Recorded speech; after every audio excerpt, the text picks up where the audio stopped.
Hello, I'm Ellen Sears from New York, and I'm chairman of the Scottish Country Dance Teachers Association Canada, or TAC. We were established in 1958 with equal membership from Canada and the US, and about 25% membership worldwide. We were asked by the RSCDS to make a presentation outlining several of TAC's recent endeavors. First, members of our 2021 Summer Events Committee will recap how our 4-day virtual summer events replicated the joy of our usual summer gathering. Then, Ward Fleury will outline our year-long strategic planning initiative that TAC will use to set priorities for our future goals and objectives. In the third item on the video, TAC member Linda Bain Dennis and Patrick Hogan demonstrate the development of the DancieMaetion videos that you have seen on the Strathspey Bay database. Lastly, TAC maintains two shops, TAC Books and TAC Sound, to sell dance books and music on our website. Recently, TAC Books collaborated with members of the Scottish Accent Band from Eastern Canada to produce a book of tune sets written by band members over the years. There is a document posted on the website explaining this collaboration. So thanks for your interest and enjoy our video of the Scottish Country Dance Teachers Association Canada.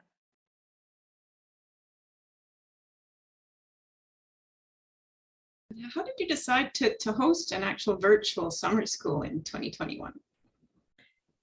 Well, as it became clear during our planning for the 2021 summer school and associated events that COVID was going to prevent us from holding it in person once again, we really didn't want to let another year go by with nothing happening when summer school would normally be happening after having had nothing in 2020. So, and a number of us had attended some successful online dance related events over the past year. Most of us had experienced classes by then online. So we knew that there was a lot of things that were possible. And so we decided, yes, we definitely need to do something. We need to have a virtual summer school this year. We decided to undertake that.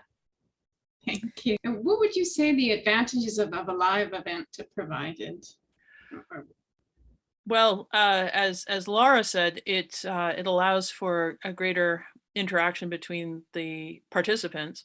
The participants could actually ask questions of the teachers or write things into the chat and have them answered live. The other advantage was that it meant that we didn't have to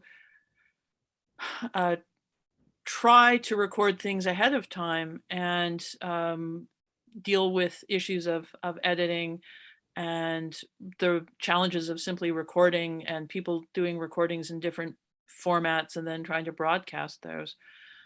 So it in some ways, being live presents certain challenges, but it also actually makes things easier in some respects. So that's why we did it. What functionality of Zoom did you find helpful for being able to have some element of hospitality? Well, as the hospitality coordinator, I wanted to have an opportunity for the attendees to converse with one another. TAC Summer School is known for being a very social event.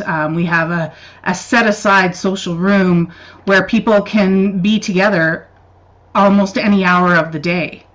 And so it was a very important thing for me to have that functionality in our virtual event as well. And I think it was very well attended. Even the social aspects after the main events, people stayed on for sometimes up to a couple hours after the event to participate in the social time. Are there any other Zoom functionality things you want to highlight? Any of the other? Well, we use the breakout rooms for a couple of different things. So, like I said, for the social events, we split the groups up into split the attendees up into smaller groups.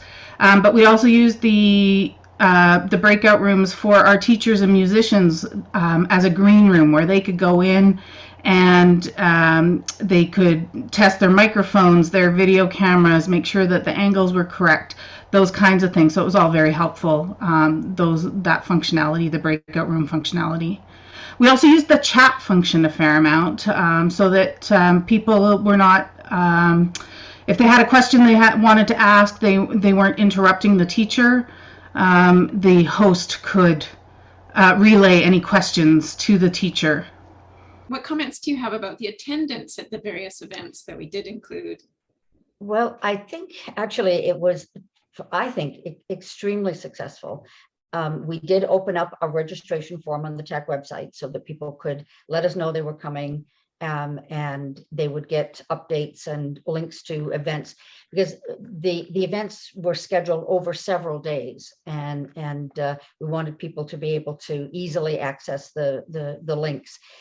So we had about exactly 369 people who actually registered. And of that, certainly half was Canada and US in North America. But we had people certainly from the UK, Argentina. That was kind of a nice surprise. Japan, Italy, Germany, UK, France, and so on. So we really reached a worldwide audience. I mean, summer school does it reach, people come to TAC summer school from many parts of the world, but this was great to be able to really be able to reach out. And so attendance, both the overall registration, but also attendance at the individual events, we were really gratified at how responsive people were. They logged into the Zoom for the live events, but we put all of the events, the recordings of the events, on our YouTube channel. And we saw good response there afterwards for people who were in Australia when we were doing something in Minneapolis in the middle of the day. So, so it really was a great way to reach out to people.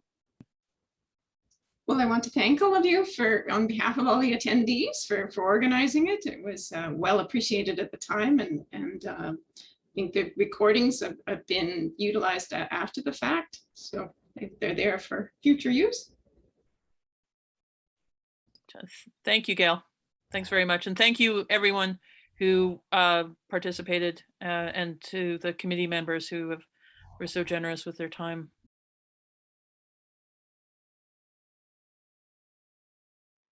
Greetings, I am Ward Flaherty. I've been a teacher in the San Diego branch since 1984, the same year I joined TAC.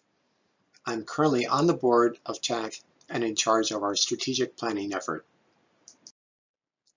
I'd like to introduce the topic of strategic planning with a quote from the great sage of baseball, Yogi Berra, who famously said, "If you don't know where you are going, you might wind up someplace else."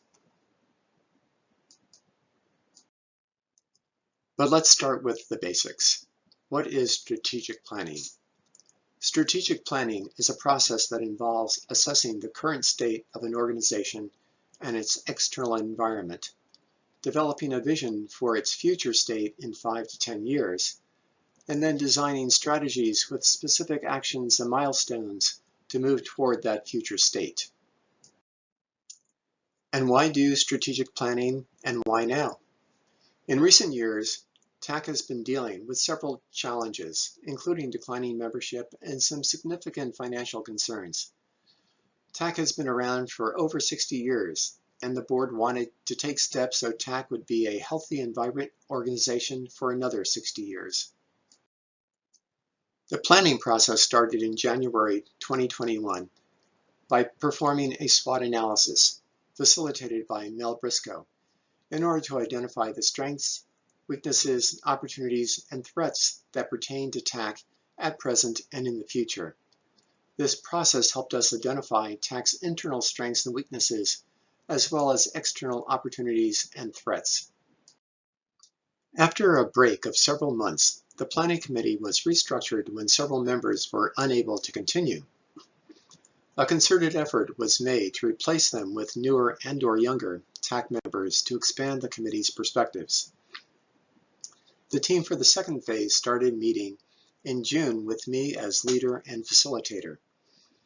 Our initial priorities were to develop a mission statement, a vision statement, and a values statement for the approval of the executive committee and the membership. None of these currently exist for TAC, although there is a statement of TAC's objectives on the TAC homepage. The team started meeting via Zoom every 3 or 4 weeks. Working through the summer and the fall, the planning committee developed these statements and gained executive committee approval on all of them. But what exactly are these statements and how are they used? A mission statement answers the question, why do we exist? What is the purpose of our organization? It should be succinct, stand on its own, and be unique to TAC. A vision statement answers the question, where are we going and why? It should describe the future state as if it already exists. It is the mountaintop that we are striving for. It is also useful to include the impact the vision will have. A values statement highlights an organization's core guiding principles and its philosophical ideals. It is used to both inform and guide the decisions and behaviors of the people inside the organization and to signal to others what's important to the organization. We are currently in the final phase of the planning process. This involves organizing all the great ideas generated from the SWOT analysis, our visioning exercise, and other committee discussions into a plan of action for the next 5 to 6 years.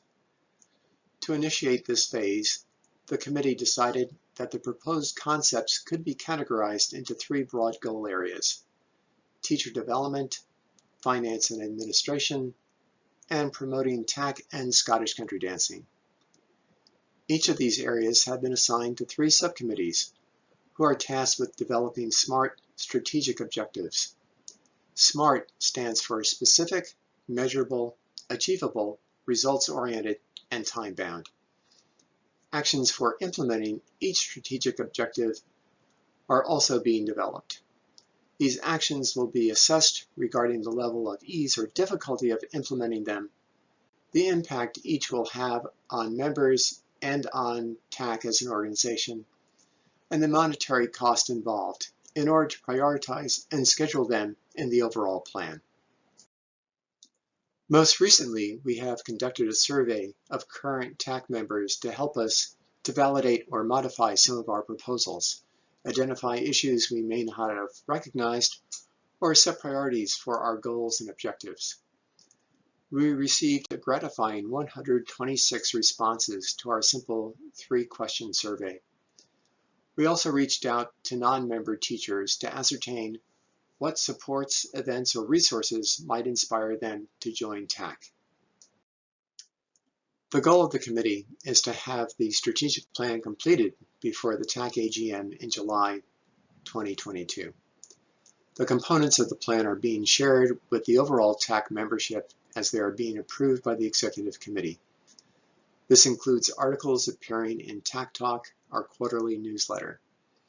An upcoming area representative meeting will be dedicated to the presentation and discussion of the plan. We also plan to hold 1 or 2 Zoom sessions in the spring so members can provide their reactions to its constituent parts. Thank you for your attention, and we welcome your questions about our process.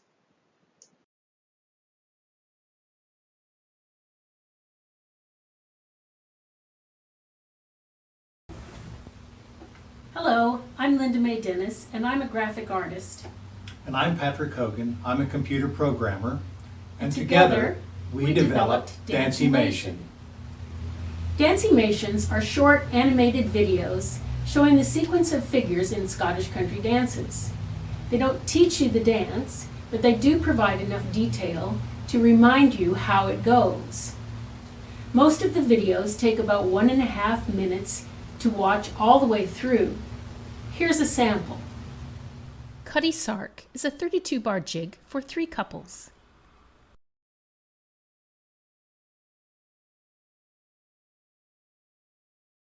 First couple cast off behind own lines and up to second place. First and second couples dance right hands across and left hands back. First couple turn partner with right hands, first corners with left hands, second corners with right hands, and cross to own sides with left hands. Here's another video that explains our agreed upon parameters. Places are colored and will remain constant. Couples are colored to match their places because that the place and the couple are not the same thing is a difficult concept for many dancers.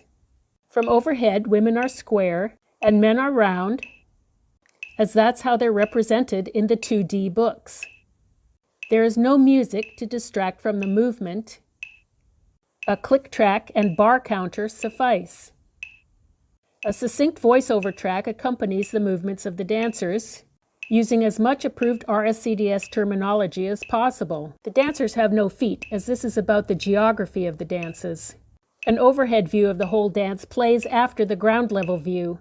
Each bar is divided into 4 parts to match the steps per bar. In version 1, each of the 4 parts of every bar was entered by hand on a grid using X and Y coordinates, along with a numeric angle to face the dancers in the right direction. My desk was littered with piles of drawings, charts, graphs, and calculations. The first dance I attempted was the Flowers of Edinburgh.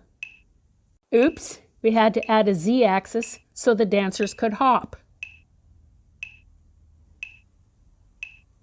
And then there were the arms. Arms don't change the geography, so we decided to forgo any elbows.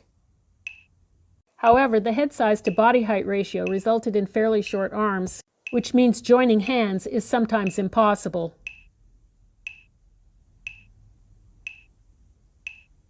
Early on, the program would interpolate straight lines, which was helpful.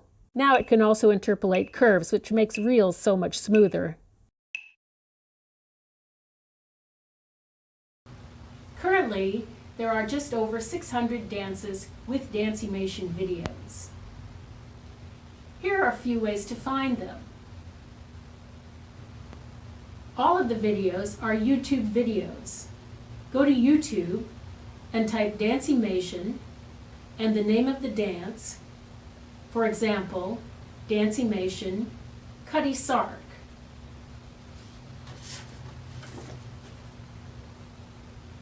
Or subscribe to the DancieMaetion YouTube channel, then you can just search for the dance.